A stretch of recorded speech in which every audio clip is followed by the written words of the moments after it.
Espírito verás, esta escuridão desfaz, enche-nos da tua luz, guia todos a Jesus, guia todos a Jesus. Amém.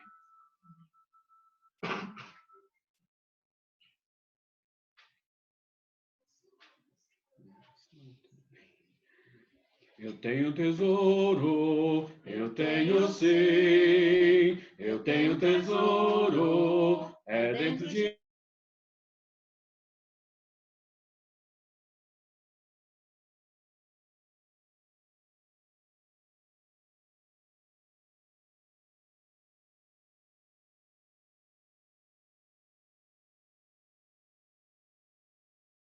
vale mais que tu.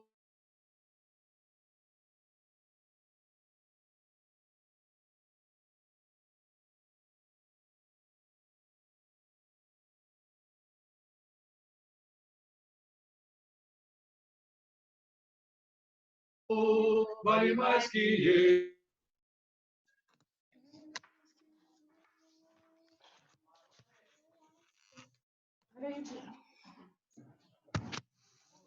Meio que travou.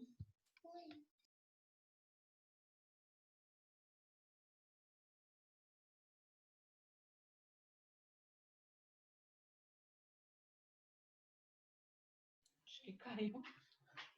Caiu, acho que a conexão, a nossa aqui, o áudio, não sei se Foi. todos ouviram. Foi, caiu, né? Foi. Começa de novo, então. Tá, vamos cantar então o 22. Cantemos.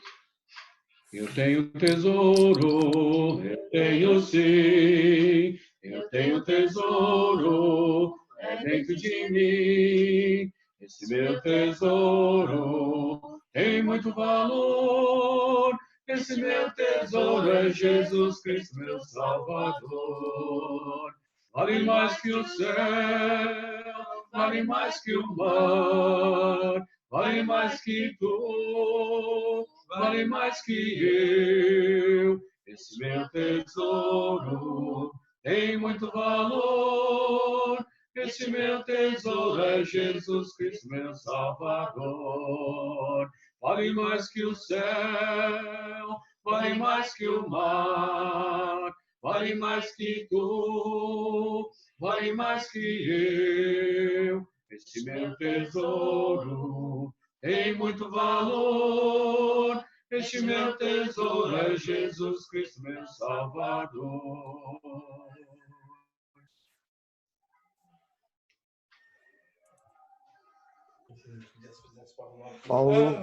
Paulo César. Opa. Eu já abri o microfone para leitura.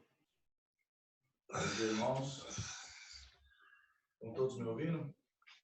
Não, eu acho que o microfone que eu abri não tá muito baixo. Tá me ouvindo? Falou que sim, ó. Tá me ouvindo, Otávio? Tá ouvindo, tá ouvindo. Estamos ouvindo. Tá um pouco baixo, mas estamos ouvindo sim. Tá bom. Vamos lá. A leitura dessa manhã se encontra em Neemias, número 8, capítulo 8, versículo 10. Neemias, capítulo 8.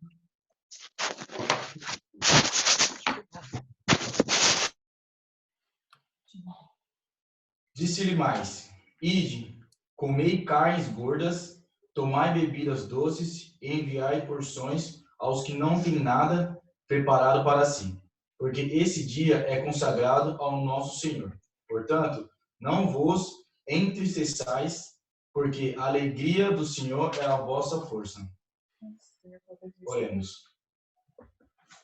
Pai amado, Pai bendito, Pai querido, Senhor, obrigado, Pai, pela essa manhã. Obrigado, Pai, por ter nos levantado, por Senhor ter liberado, Pai, mais uma vez, Pai, para nós estarmos aqui nesse culto, Pai, reunido, Pai. Que o Senhor possa estar abençoando, Pai, no nosso dia a dia. o Senhor possa estar cuidando, o Senhor possa estar nos fortalecendo, Pai, dando paz, saúde, e que o Senhor possa estar cuidando de cada um, Pai, sobre o que está acontecendo no nosso planeta, Senhor. Fique conosco, Pai, nos proteja de tudo que é ruim nesse mundo, Pai. É por isso que eu te oro e agradeço, em nome de Jesus. Amém. Está trancado? Tá liberado? Acho que não estava trancado.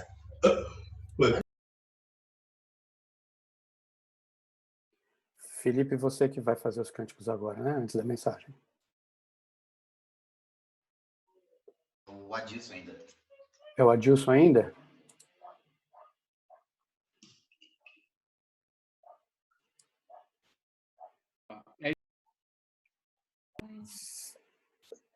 Abriu o microfone, Adilson. Aí, agora aqui. Vamos lá.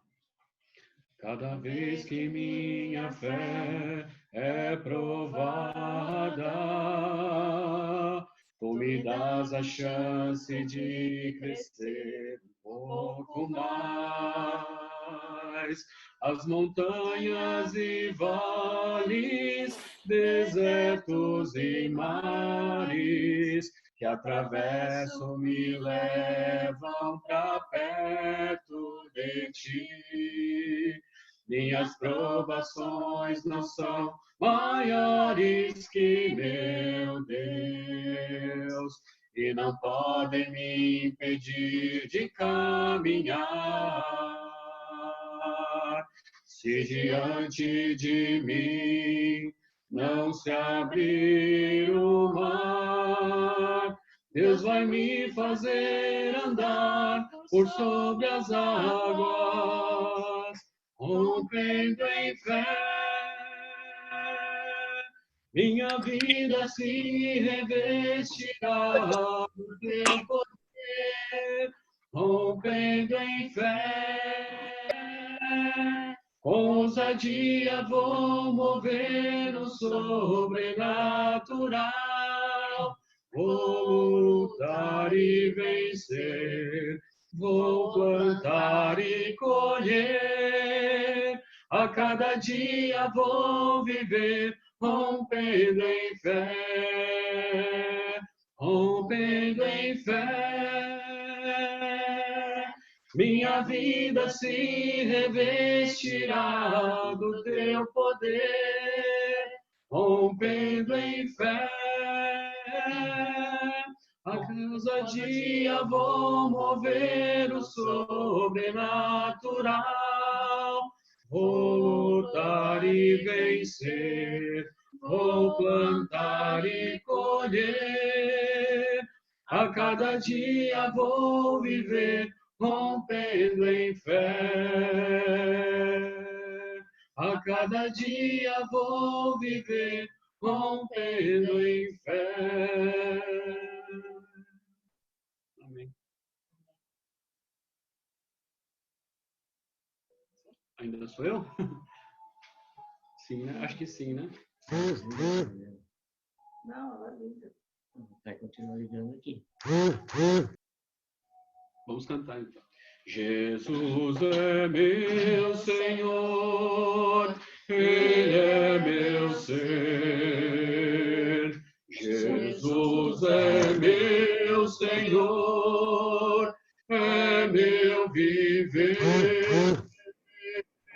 O amor que Ele tem lá na cruz viver. Jesus é meu Senhor, o que é para você? Alguém me perguntou quem é Jesus. Ele é meu Salvador, morreu na cruz. Ele é meu mestre, livrou-me sim. Eu vou contar o que Ele é para mim. Jesus é meu Senhor, Ele é meu ser. Jesus é meu Senhor, é meu viver. O amor que Ele tem lá na cruz se vê. Jesus é meu Senhor, o que é para você?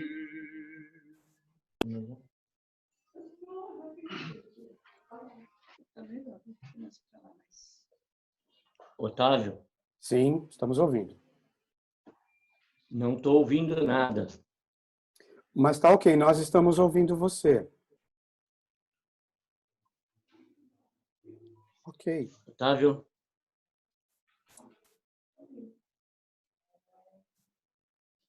Tá me ouvindo, Ivan? Tá ok, pode continuar, tá? A gente está te ouvindo. Ivan, o pessoal está te ouvindo. Eu acho que ele está sem som lá.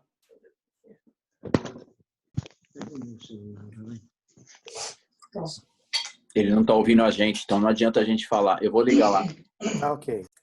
Sim, tá dando para ouvir o Ivan. tá bom. Oi. Nós vamos falar então sobre a ceia. Agora estava sem ouvir. E eu gostaria de ler uma passagem que se encontra em Mateus 26, que todo mundo conhece.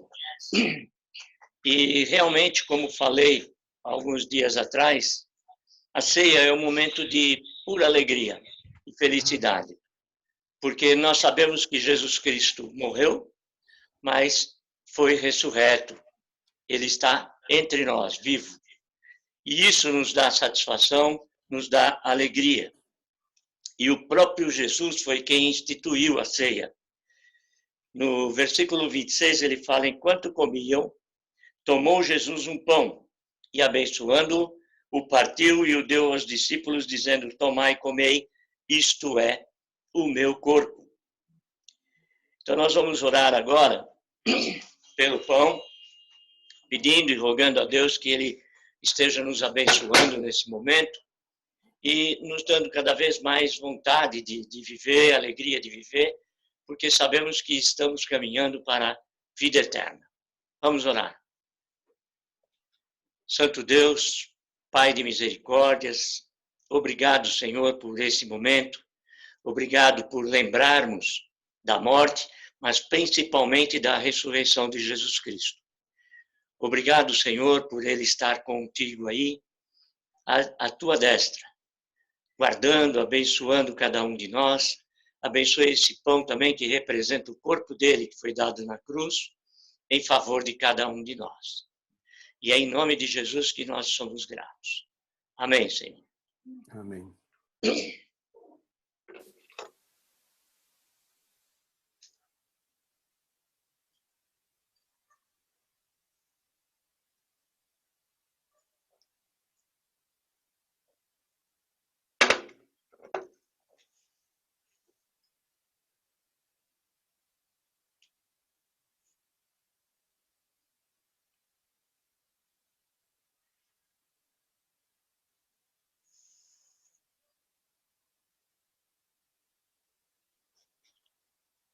Versículo 27. A seguir, tomou um cálice e, tendo dado graças, o deu aos discípulos, dizendo, bebei dele todos, porque isto é o meu sangue, o sangue da nova aliança derramado em favor de muitos para a remissão de pecados. E digo-vos que desta hora em diante não beberei deste fruto da videira até aquele dia em que o hei de beber, novo convosco, no reino de meu Pai. Agora nós vamos tomar o cálice e orar por ele, agradecendo, porque representa o sangue de Jesus derramado na cruz por cada um de nós. Vamos orar. Senhor Deus, mais uma vez, Senhor, estamos no teu altar, pedindo, Pai, as tuas bênçãos sobre este momento e principalmente sobre esse cálice, Senhor, que representa o sangue de Cristo. E nós possamos ter discernimento, Senhor, do que é certo, do que é errado, e que prossigamos, Senhor, sempre em fé, estando na tua presença e através do seu Espírito até a glória eterna. Obrigado por tudo, em nome de Jesus. Amém, Senhor. Amém.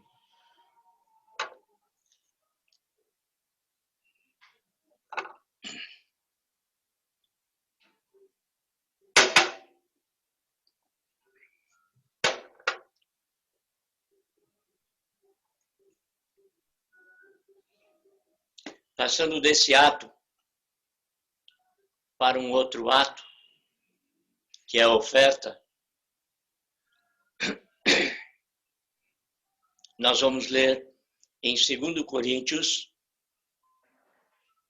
capítulo 9, 2 Coríntios 9, versículo 6, até o versículo 9. 2 Coríntios 9, versículo 6 até o 9. Esse momento também é um momento que todos nós, como cristãos, temos que ter um entendimento de ofertar e discernimento para isso também, porque a igreja necessita e é um mandamento de Deus sobre as nossas vidas. Então, aquele que é cristão sabe e deve manter o seu compromisso com Deus. E aí diz assim: e isto afirmo, aquele que semeia pouco, pouco também ceifará. E o que semeia com fartura, com abundância também ceifará. Cada um contribua segundo tiver proposto no coração, não com tristeza ou por necessidade, porque Deus ama quem dá com alegria. Deus pode fazer abundar em toda graça, a fim de que, tendo sempre, em tudo, ampla suficiência, superabundez em toda boa obra. Como está escrito, distribuiu, deu aos pobres, a sua justiça permanece para sempre. Que Deus possa nos abençoar nesse momento também, que é um momento de a gente ter gratidão a Deus por tudo que nós temos. Vamos orar para que Deus possa estar abundando em graça e misericórdia na nossa vida sempre. Senhor Deus e Pai, nós pedimos, Pai, que o Senhor venha a abençoar a Tua igreja, Senhor, principalmente nesse momento, momento de ofertar, que nós tenhamos, Senhor, o coração proposto nesse sentido e que nós possamos ofertar o melhor a Ti. Nós sabemos as dificuldades que passamos, mas a Tua igreja permanece firme e forte, Senhor, honrando os seus compromissos, honrando com a Tua misericórdia. Se alguém falta trabalho, que o Senhor possa abrir as portas, Senhor. Se falta saúde, o Senhor possa estar dando também, Senhor, e cuidando de cada um como cuidou até aqui. Nós somos gratos por tudo que temos, no nome santo de Jesus Cristo, e é por Ele que oramos. Amém, Senhor.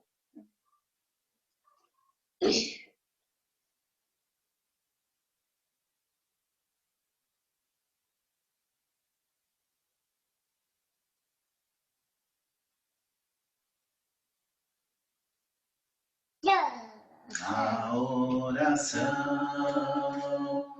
encontro calma.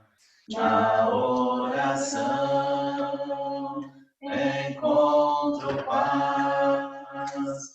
Orar a Deus faz me calmar.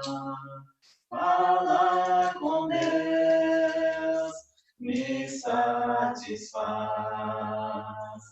Falar com Deus, que privilégio. abrirá ao Criador.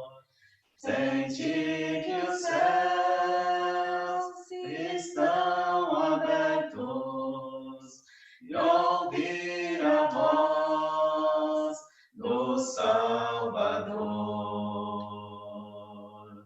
Grande é o nosso Deus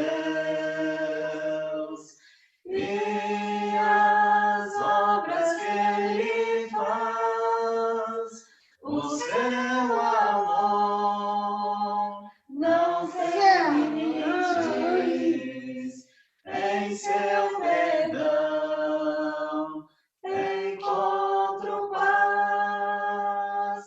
Falar com Deus é o que preciso, pois Ele é fonte de poder. Só nele a vida faz sentido, pois me dá forças para viver. Grande é o nosso Deus e as obras que Ele faz, o seu amor não tem limites, em seu perdão encontro paz. Amém? Quero subir ao Monte Santo de Sião e entoar um novo cântico ao meu Deus. Mais que palavras, minha vida eu quero entregar. Purifica o meu coração para entrar em tua presença, contemplar tua grandeza. Quero subir ao Monte Santo de Sião e entoar um novo cântico ao meu Deus. Mais que palavras, minha vida eu quero entregar. Purifica o meu coração para entrar em tua presença, contemplar tua grandeza. Te adoro, Senhor, em espírito e em verdade. Me prostro aos teus pés na beleza da santidade. Te dou meu louvor, que seja um cheiro suave e um som agradável a ti, pois digno és. Te adoro, Senhor, em espírito e em verdade. Me prostro aos teus pés na beleza da santidade. Te dou meu louvor, que seja um cheiro suave e um som agradável a ti, pois digno és. E um som agradável a ti, pois digno és.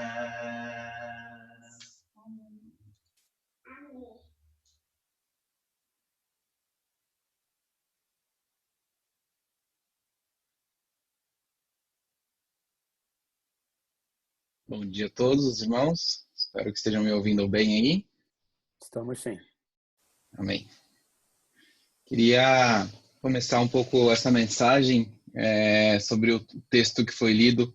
É uma passagem onde Neemias, que foi um profeta, um líder do povo de Israel, num momento muito complicado, onde o povo de Deus estava disperso. O povo de Deus estava exilado, estava longe da sua terra. E para que os irmãos consigam entender um pouco melhor essa história, eu vou só dar um contexto um pouco histórico do que desse momento, do que estava acontecendo com o povo judeu naquela época. Lembrando que o povo judeu nada mais é do que a família de Abraão, os filhos e toda a descendência de Abraão, que Deus havia escolhido e falado com Abraão há muito tempo atrás, e falou: Abraão, sai da sua parentela e vai para onde eu vou te dizer, e você vai ser pai de uma grande nação. Abraão não tinha nem filhos, já era velho, e Deus se prova real para Abraão, dando a ele filhos e netos e uma grande nação, e essa nação ela peregrina pelo Egito, depois ela sai do Egito, vai para o deserto, depois do deserto ela vai e conquista a terra de Jericó e conquista a famosa Jerusalém, a chamada Sião, a terra a qual Deus prometera para Abraão há muito tempo atrás. E essa família de Abraão, dos descendentes de Abraão, são o povo judeu. E Deus deu para que os homens, os filhos de Abraão, seguissem e pertencessem a esse povo leis, né, e mandamentos para que eles soubessem como agradar a Deus e como fazer a vontade de Deus. E por diversas vezes o homem era falho e o homem não conseguia cumprir aquilo que Deus determinava, não conseguia obedecer os mandamentos. Isso não era um problema somente dos homens daquela época. Nós também hoje nós temos as mesmas dificuldades em cumprir todos os mandamentos. E apesar de que a Bíblia diz que a lei ela foi enviada justamente para isso, para que o homem entendesse que por mais que ele quisesse, por mais que ele tentasse ser santo, perfeito, ele não conseguiria. Ele iria tentar, mas em alguma das leis ele iria pecar. E Deus já havia profetizado e falado para Israel várias coisas, e uma delas foi que por causa do pecado deles, por causa da dureza de coração, Deus entregaria Israel para os seus inimigos. A cidade de Israel seria tomada por outros e dispersada por todo o planeta. E foi exatamente o que aconteceu. Israel, apesar de tudo isso, era uma história muito vitoriosa. Era uma nação extremamente pequena geograficamente, perto de todo o Oriente Médio, de toda a Europa, mas todas as outras nações que tentavam contra Israel perdiam porque Deus era com eles. E o próprio Neemias, na história desse livro, ele fala que Israel, você era tão forte, tão poderosa, que por causa desse seu próprio orgulho, você se esqueceu de se aproximar de Deus. Você se esqueceu das leis de Deus. E o resultado disso é a destruição de Israel. Então, nesse momento do livro de Neemias, basicamente, há 140 anos atrás, mais ou menos, Israel havia sido dominada por uma outra nação chamada Babilônia. E essa nação ela era muito poderosa e dominou basicamente toda a Ásia Menor, o norte da África e o sul da Europa. E Israel foi dominada dentro desse processo e a cidade foi totalmente destruída. O templo foi queimado, as casas foram destruídas, os muros das cidades foram destruídos e o povo judeu, os judeus que ali habitavam, foram dispersos, tiveram que fugir e tiveram que ser exilados para outras nações, para outros povos. Ou seja, ficou uma terra inabitável. Então, a terra prometida por Deus, na qual Abraão saiu, na qual Moisés peregrinou no deserto com a esperança de conhecer, depois de anos de glória, nesse momento estava totalmente reduzida. E depois que o Império Babilônico perdeu e o Império Assírio retomou, aos poucos, Deus foi permitindo que alguns judeus voltassem para Jerusalém para tentar reconstruir. Afinal, aquela continuava sendo a terra que Deus havia prometido para eles.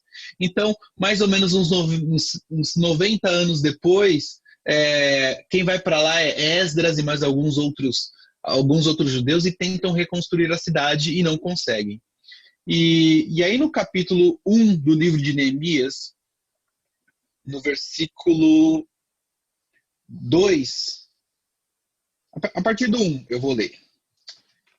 As palavras de Neemias, filho de Acalias, no mês de Quisleu, no ano 20º, estando eu na cidadela de Suzã. Veio Anani, um de meus irmãos, com alguns de Judá. Então lhes perguntei pelos judeus que escaparam e que não foram levados para o exílio, acerca de Jerusalém. E disseram-me: os restantes que não foram levados para o exílio e se acham lá na província, estão em grande miséria e desprezos. Os muros de Jerusalém estão derribados e as suas portas queimadas. Depois de uns 15 anos que os judeus haviam voltado para lá, um dos irmãos de Neemias vai lá e encontra com Neemias, e Neemias pergunta: Anani, como é que está lá em Jerusalém? Como é que está o povo que voltou para lá? Já conseguiram reconstruir a cidade? E a notícia que ele tem é péssima, de que a cidade continua destruída. E os judeus que conseguiram voltar estão em grande miséria. Porque além de a cidade estar destruída, aqueles que tinham propriedades em Jerusalém tiveram que vender suas próprias propriedades a outros povos para poder comer. Porque os campos foram queimados, a terra já não estava produzindo mais nada. Então, os judeus que conseguiram, os judeus que não morreram, os judeus que não foram para o exílio, que conseguiram voltar para sua casa, encontraram uma cidade destruída, uma cidade deserta. Isso foi mais ou menos 90 anos de uma constante destruição e de saques dentro de uma terra. Se a gente puder comparar com esse momento, é muito pior do que a pandemia do que a gente vive hoje. A cidade de Jerusalém, além de destruída, assolada, as pessoas que não morreram passavam fome e estavam extremamente fracas. Neemias, quando ouve isso, fica extremamente triste e chora e ora ao Senhor e começa a jejuar e começa a entender que a situação do povo, da nação que era mais poderosa, a nação do Senhor dos Exércitos, naquele momento era uma das nações mais fracas, sequer inexistentes. Ou seja, a grande descendência de Abraão, que estava em Jerusalém, podia ser contada nos dedos das famílias que estavam lá. Tanto que no capítulo 7 do mesmo livro de Neemias, ele conta quem são as famílias que ainda estavam lá em Jerusalém. E apesar dessa tristeza, Deus, ele ora para o Senhor para que o Senhor tenha misericórdia de Israel, o que o Senhor Deus já disse que teria.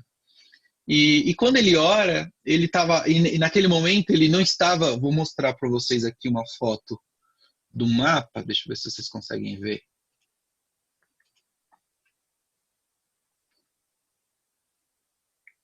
Jerusalém, esse pontinho pequenininho aqui, próximo ao norte do Egito, vocês que estão longe do celular aqui, talvez não consigam ver, mas aí eu vou narrando. Bem ao centro da tela está aqui um pontinho, abaixo de Canaã, a cidade de Jerusalém. Então, os judeus que estavam aqui, quando foi dominada pela Babilônia, que dominou todo esse império, toda essa foto no mapa era o território babilônico, os judeus tiveram que sair para outras cidades, a outros locais, para o Egito, para o norte, para a Ásia, para a Europa. E depois que a Babilônia foi dominada pela Assíria, né, aqui na cidade de Suzã, aqui ficava a capital deste reino que dominava tudo. Então, Neemias, o profeta que escreve esse livro, ele está aqui na cidade de Suzã, muito próximo da Babilônia, e naquele momento ele não era um judeu refugiado, exilado mais. Ele era um servidor do rei Artaxerxes, que era o rei que dominava todo aquele exército. Não foi o rei de Babilônia, que foi Nabucodonosor, mas ele prestava serviços ao rei como copeiro, né? Ele era o cara que provava as bebidas do rei, provava se não tinha nenhum veneno, ou seja, era um homem de muita confiança. E depois que ele teve essa conversa com o irmão dele, ele estava lá fazendo o serviço dele e o rei percebe que Neemias está triste. E aí Neemias conta que ele está triste porque o povo dele está destruído, porque a cidade dele está destruída. E ele, orando a Deus, ele pede para que o rei mande ele para Jerusalém para ele poder reconstruir a cidade. E Deus, na sua infinita misericórdia, concede a Neemias que vá para Jerusalém, não como um judeu exilado voltando para a terra, mas como um governador.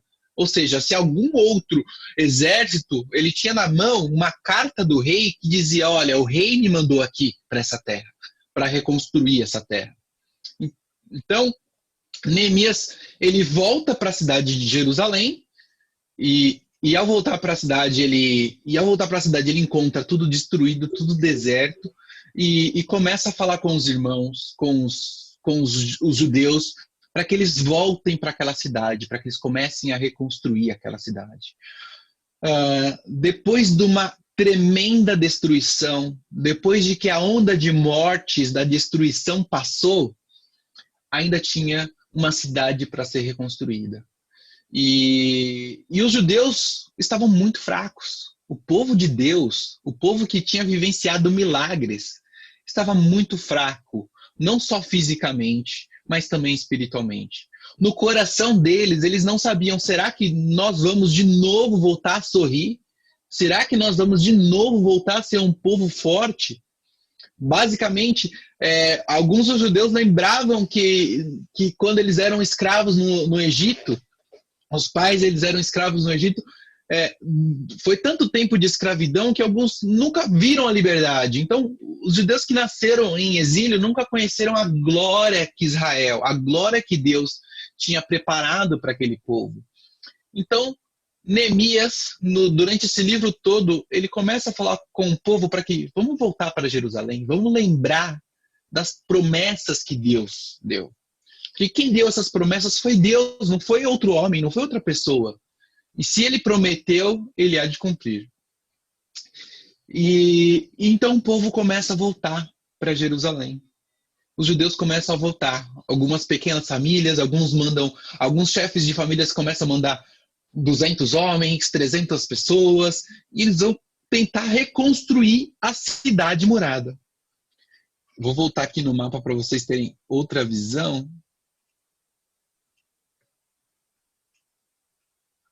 Quando as cidades que estavam em volta, lembrando que para o rei, né, da Síria, no caso, poder ter controle, ele mandava para cada uma das cidades que estavam em volta, tinha um governador, né? Então tinha alguém lá que estava no comando a serviço do rei e pagava tributo para o rei.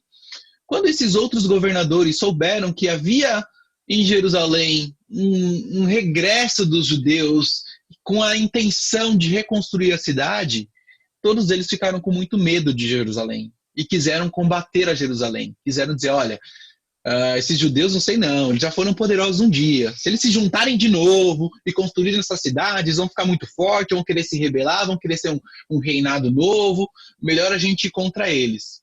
Então, além de ter que reconstruir a cidade do zero, os judeus tinham que, durante o dia, erguer muros e durante a noite ficar com a espada na mão.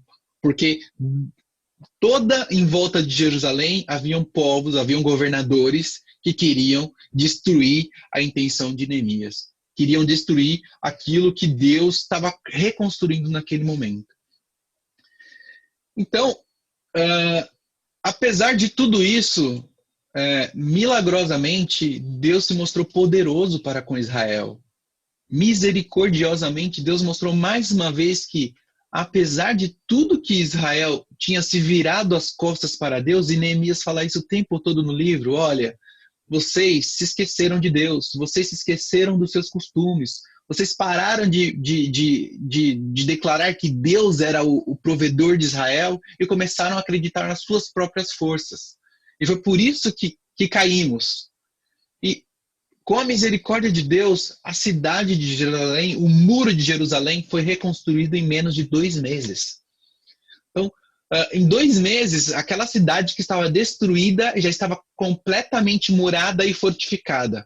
né? Então, já era quando os povos, os governadores que estavam em volta olharam e viram a Jerusalém, já olharam uma cidade de muro. Mas como? Durante 90 anos aqui tinha um monte de judeu tentando reconstruir e não conseguiram. Por que agora eles conseguiram em menos de 2 meses?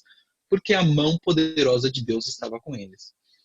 E uma vez reconstruído o muro, os judeus começaram a voltar. E mesmo voltando, eles, do lado de dentro da cidade, ainda havia um deserto de destruição e assolação. E uma tristeza muito forte, porque o povo, ao ver a cidade de Jerusalém e ao ouvir as palavras de Neemias, eles entenderam por que tal destruição ocorrera. Eles entenderam que por causa do desvio do coração deles de próximo de Deus, aconteceu justamente aquilo que Deus disse que faria com Israel, que os dispersaria pelo mundo. Mas Deus também havia prometido que mesmo depois de disperso, Deus recolheria o povo dele de todos os cantos e o ajuntaria novamente, assim como a galinha que quando vê um risco, abre as asas e recolhe os pintinhos embaixo das asas. Deus promete isso para Israel. E o povo, naquele momento, começou a chorar. Começou a ficar muito triste, uma angústia muito forte, uma fraqueza espiritual e física. Depois de ter que reconstruir todo o muro em volta, havia uma cidade que, será que a gente vai conseguir reconstruir? Será que a nossa economia vai prevalecer? E se a gente prevalecer, será que a gente vai ter força? A gente vai conseguir constituir um exército? Porque outras nações vão guerrear contra Israel? Como é que a gente vai viver? E então, no capítulo 8, no versículo 10, Neemias, lendo a palavra de Deus para o povo que estava ali ajuntado, ele disse-lhe mais: ide e comei carnes gordas, tomai bebidas doces, e enviai porções aos que não têm nada preparado para si, porque este é o dia consagrado ao nosso Senhor. Portanto, não vos entristeçais, porque a alegria do Senhor é a vossa força. Neemias, vendo a fraqueza, vendo o povo triste, fala: olha, este momento não é para a gente ficar triste, não é para você ficar fraco, é para você se fortalecer. Fortalecer como? Ide comei carnes, comei coisas gordurosas, comei açúcar, tomai bebei bebidas doces, ou seja, você precisa de energia, porque Deus quer que Israel, que Jerusalém seja forte. E no final ele finaliza o versículo dizendo: porque a alegria do Senhor é a vossa força. E quem já é crente há muito tempo já deve ter ouvido esse versículo várias vezes, né? A alegria do Senhor é a nossa força. E o que leva a gente a entender de diversas maneiras. Uma das quais eu entendi é que a minha força depende da alegria de Deus, né? Ou seja, se Deus está alegre, nós estaremos fortes. Mas o que eu posso fazer para alegrar a Deus? E quando você lê o capítulo todo de Neemias e a intenção dele em dizer para o povo se fortalecer, que Deus quer que o povo se fortaleça, o sentido da profecia que Neemias traz para o povo a respeito de Deus é outra. É que a alegria, Deus tem alegria na nossa força. Deus tem alegria que Deus fica feliz, ele fica alegre que nós estejamos fortes. Deus não quer que você esteja fraco. Deus não quer que você esteja triste. Deus não quer que você se sinta cansado. Deus quer que você se fortaleça, porque Deus se alegra. A alegria do Senhor é que nós sejamos fortes. A alegria do Senhor é a nossa força. No que Deus se alegra? Na nossa força. Por mais que o povo naquele momento estava triste, estava fraco e olhava para a situação, estava triste, a mensagem de Deus é: coma, se fortaleça, porque eu que vos reuni aqui, Eu que, com a minha mão poderosa, consegui com que em 2 meses esses muros fossem reedificados. De uma nação que havia se desbaratinado pela terra durante os últimos 140 anos. Então Deus diz isso para o povo judeu, e a partir daquele momento Neemias começa a restaurar a Israel. Neemias é chamado de o grande reformador, porque não foi apenas os muros que ele construiu, não foi apenas a cidade que ele trouxe o povo de volta, que ele ajudou a fortalecer. Ele começou a lembrar o povo da lei, das palavras do Senhor, das palavras de Deus. E o povo, à medida que ia lendo as palavras de Deus, ouvindo as palavras do Senhor, o povo ia se fortalecendo. A única lição que eu consigo ver disso é: quanto mais o povo de Deus se afastou das palavras que próprio Deus disse, mais o povo fraquejou, mais o povo caiu, mais o povo sofreu. E apesar de tudo isso, Deus sempre teve misericórdia do povo, porque é dele a misericórdia, né? Quando Deus enviou Neemias lá, não foi porque o povo lá, disperso pela Babilônia, se arrependeu. A Bíblia não diz isso, que os judeus, depois de terem sido destruídos, eles estavam cada um em uma cidade, se arrependeram, caíram de joelhos e começaram a orar pedindo para que Deus enviasse alguém para reconstituir Jerusalém. Não. A Bíblia fala o contrário. Inclusive, muitos judeus não quiseram voltar para Jerusalém. Preferiram ficar lá na Babilônia, porque haviam construído cidades, haviam prosperado.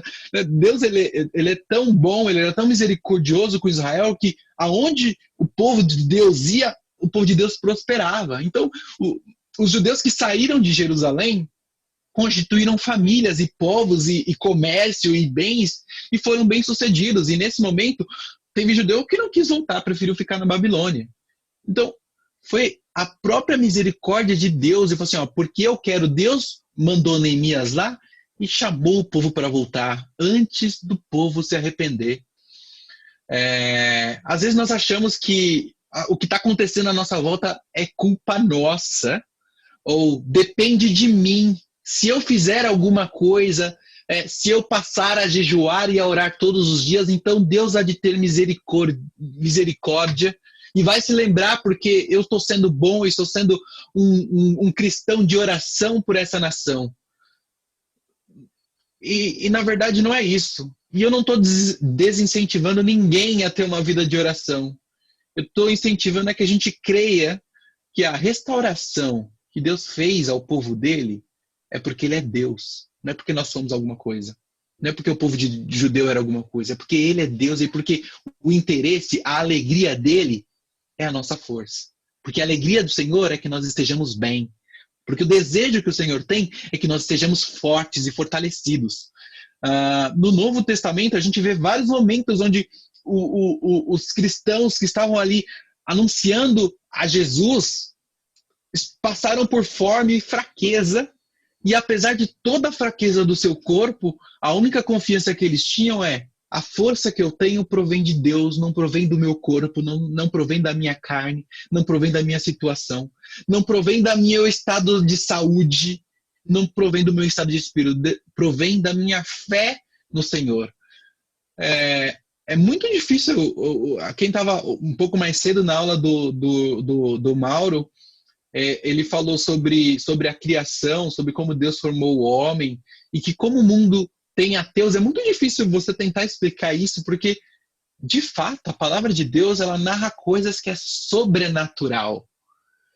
A gente não consegue entender na nossa concepção o que a ciência pode dizer, né, sobre como é que Deus faz isso. E não tem uma explicação lógica, a não ser em Deus. E isso é a nossa fé. A nossa fé é que, mesmo depois de 140 anos de destruição sobre a cidade de Jerusalém, em menos de 2 meses, Deus reuniu meia dúzia de gato pingado e reconstruiu uma cidade. Mesmo com todo o problema que a gente vê no mundo hoje, de pandemia, de crise financeira, Deus, ele consegue reconstruir, e ele faz esse reconstruir não porque nós somos alguma coisa, mas porque ele é Deus. E se a nossa fé estiver no que nós podemos fazer, a gente vai simplesmente fraquejar, assim como o povo judeu, e a gente vai cair assim como o povo judeu. E vai se sentir fraco. E vai ficar triste. Que não é o desejo de Deus. Isaías 40, versículo 29, o profeta Isaías, ele diz assim, que ele, Deus, fortalece o cansado e dá grande vigor ao que está sem força. Até os jovens se cansam e ficam exaustos. Os moços tropeçam e caem, mas aqueles que esperam no Senhor renovam as suas forças. Voam alto como águias, correm e não ficam exaustos, andam e não se cansam. A promessa que o profeta Isaías diz aqui, ele não é ao tempo para aquele povo apenas. É para nós hoje também. Que o cansaço físico vem para todos, do mais novo ao mais moço, do mais velho ao mais moço. E que quem fortalece aquele que está cansado é o próprio Deus. Quem levanta aquele que está caído é aquele que, segundo o profeta, aquele que espera no Senhor. Você pode estar esperando por várias coisas nesse momento. Por várias soluções, que seja da ciência, que seja da saúde, que seja da economia, que seja de um quadro clínico, que seja de uma resposta de oração, que seja de uma situação que você possa resolver ou que você tenha que resolver. Mas esse fortalecimento só vem para aquele que espera no Senhor. A gente não pode, a gente não consegue ter nada se a gente não esperar no Senhor. E a gente não vai ter nada porque isso só vai vir se nós esperarmos o Senhor. Paulo, ele escreveu para os Tessalônicos num momento também muito parecido, grande prova. Os judeus, os cristãos, já os cristãos estavam escondidos dos exércitos que queriam acabar com qualquer um que falasse sobre Jesus. Eles estavam morrendo de medo. Paulo escreve para os Tessalonicenses assim: mas o Senhor é fiel. Ele os fortalecerá e os guardará do maligno. Ele os fortalecerá. Essa força que a gente precisa, ela provém de Deus. Essa força que guardou os judeus naquele momento, os cristãos mais para frente, e que nos guarda hoje, é porque vem de Deus e porque ele diz que o Senhor é fiel. Se só tem uma maneira de você sentir essa força, é você crendo em Deus, esperando em Deus.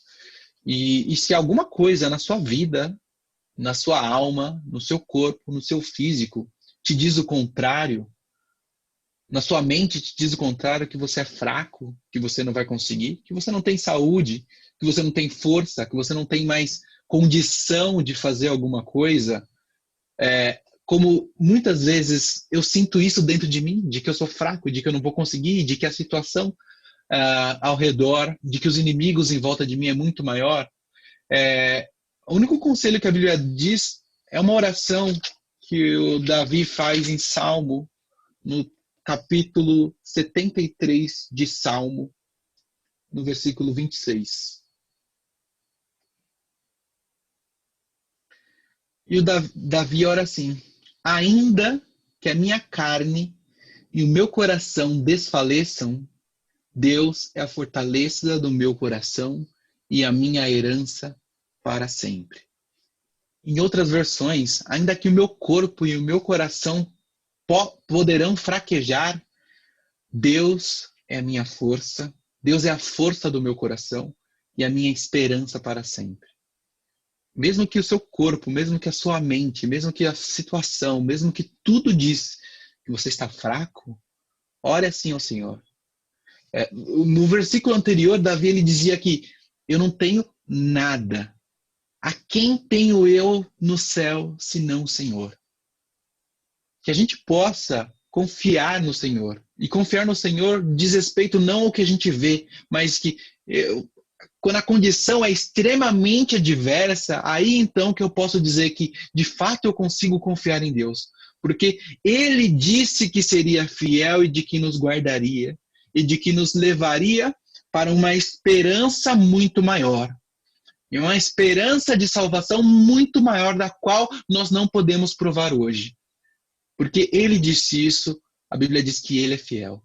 Amém?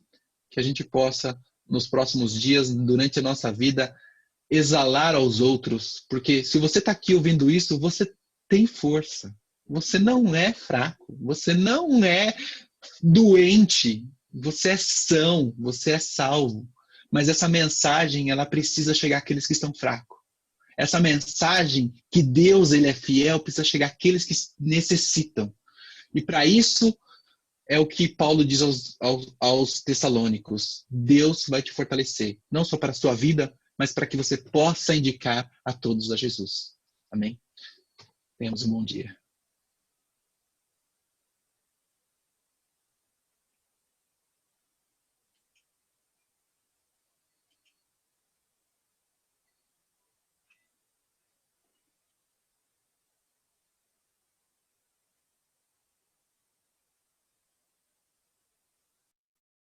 Mauro, você vai fazer os cânticos? Você consegue abrir aí? Sim, já abri. Maravilha. De vocês. Então vamos, tempo de louvar a Deus. Hoje é tempo de louvar a Deus, e em nós agora habita seu Espírito.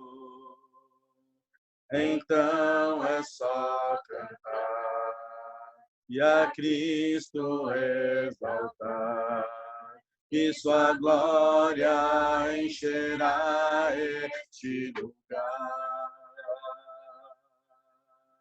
Vem louvar,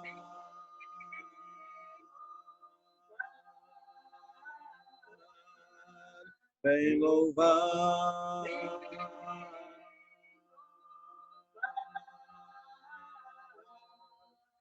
no meio dos louvores Deus habitar, e é seu prazer cumprir o que nos diz. Então é só cantar e a Cristo exaltar, e sua glória encherá este lugar. Vem louvar,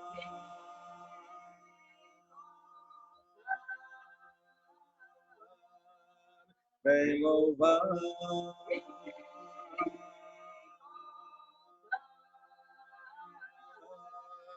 vem louvar,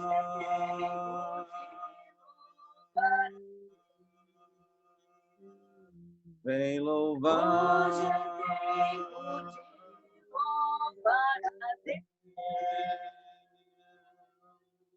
Amém. Amém. Corpo e família.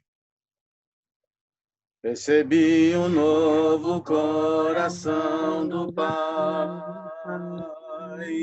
coração regenerado, coração transformado, coração que é inspirado por Jesus.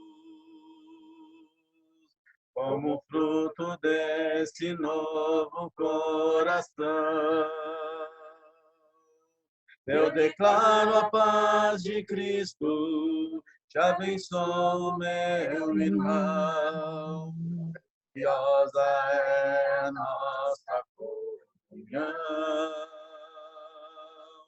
Somos corpo e assim bem ajustados, totalmente ligados, unidos, vivendo em amor, uma família, sem qualquer falsidade, vivendo a verdade, expressando a glória do Senhor, uma família, vivendo um compromisso no grande amor de Cristo. Eu preciso de ti, querido irmão, precioso és para mim, querido irmão, eu preciso de ti, querido irmão, precioso és para mim, querido irmão. Amém. Esse é o último cântico. Queria só falar que esse cântico hoje ele faz muito sentido, né? Quando ele diz que eu preciso de ti, querido irmão, precioso és para mim, né? Isso fica mais evidente assim pela falta que nós sentimos dessa comunhão de estar junto. Mas graças a Deus podemos fazer através desse meio que a gente tem aqui. Te agradeço por tudo que tens feito, por tudo que vais fazer, por tuas promessas e tudo que és, eu quero te agradecer com todo o meu ser. Agradeço, meu Senhor. Agradeço, meu Senhor. Te agradeço por me libertar e salvar, por ter morrido em meu lugar. Te agradeço, Jesus, te agradeço. Eu te agradeço, te agradeço por tudo que tens feito, por tudo que vais fazer, por tuas promessas e tudo que és, eu quero te agradecer com todo o meu ser. Te agradeço, meu Senhor. Te agradeço, meu Senhor. Te agradeço por me libertar e salvar, por ter morrido em meu lugar. Te agradeço, Jesus, te agradeço. Eu te agradeço, te agradeço. Amém.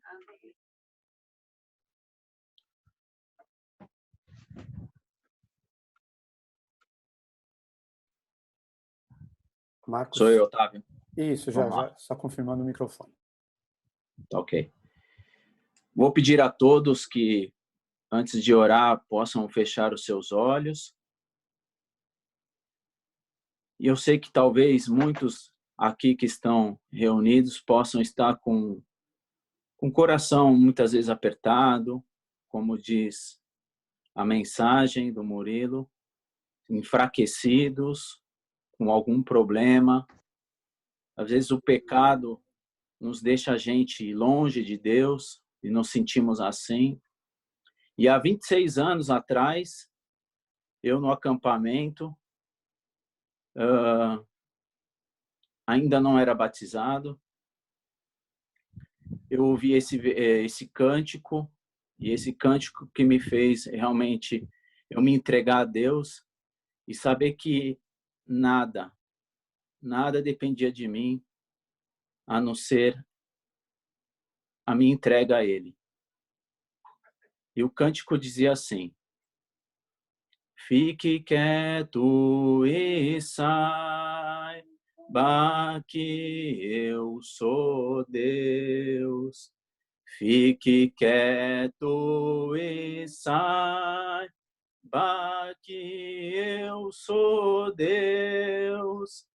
Fique quieto e saiba que eu sou Deus. Vou parar por aqui.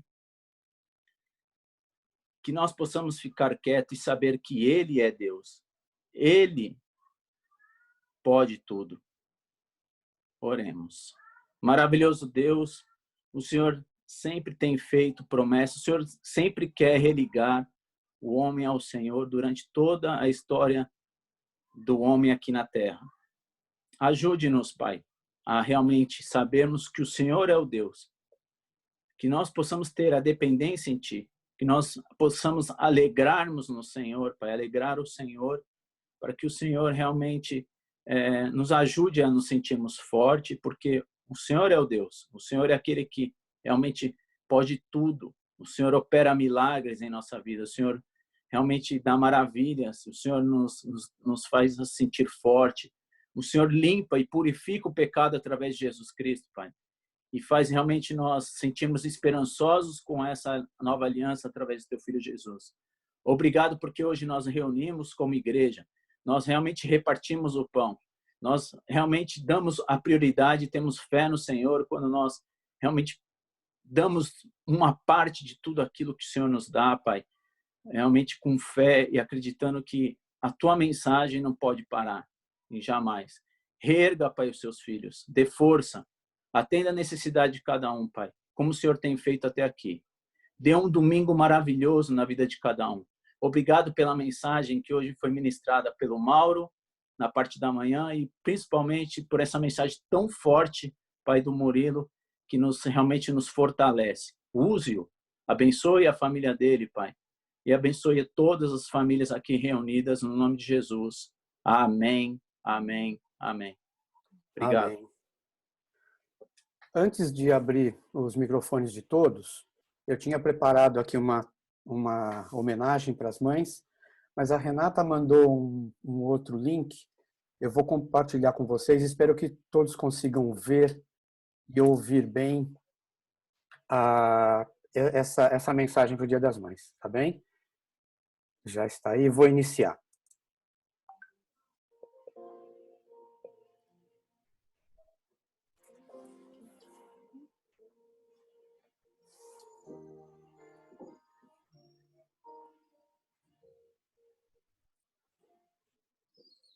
Pode passar o tempo que for, não vai existir nada igual. Deus foi tão perfeito quando criou um ser sublime tão especial. Não importa como ela é, e nem importa de onde vem. Não importa a cor nem a religião, importa é que todo mundo tem. Mãe é aquela que gera, é aquela que ama, é aquela que canta, que pode dar, e que num abraço faz o medo passar. Mãe é aquela que adota, que chama de filho, que pega na mão e te ensina a andar, te deita no colo e ensina a amar. Muito obrigado, mãe. Qualquer coisa que eu diga vai ser pouco demais. Só falar eu te amo, mãe, vai faltar algo a mais. Quero te agradecer por me deixar nascer. Sei que você passou noites mal dormidas. Muito obrigado, mãe, por ter me dado a vida.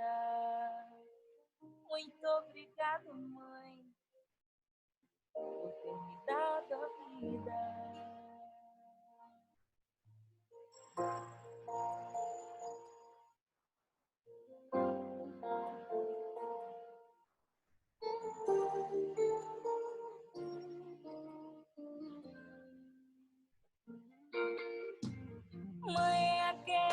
que gera, é aquela que ama, é aquela que canta canções de ninar e que num abraço faz o medo passar.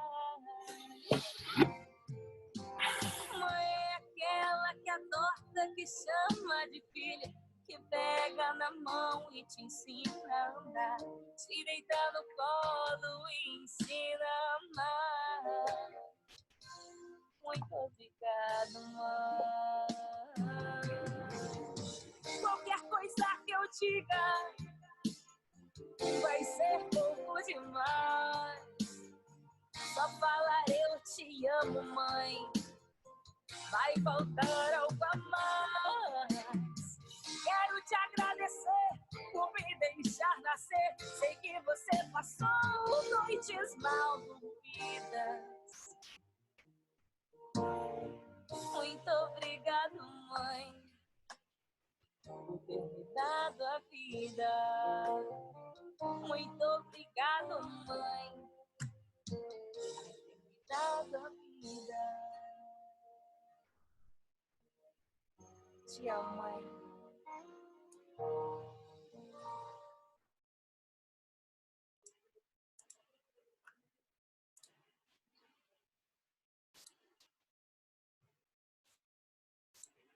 Vou abrindo os microfones, só um instante que sumiu aqui da tela.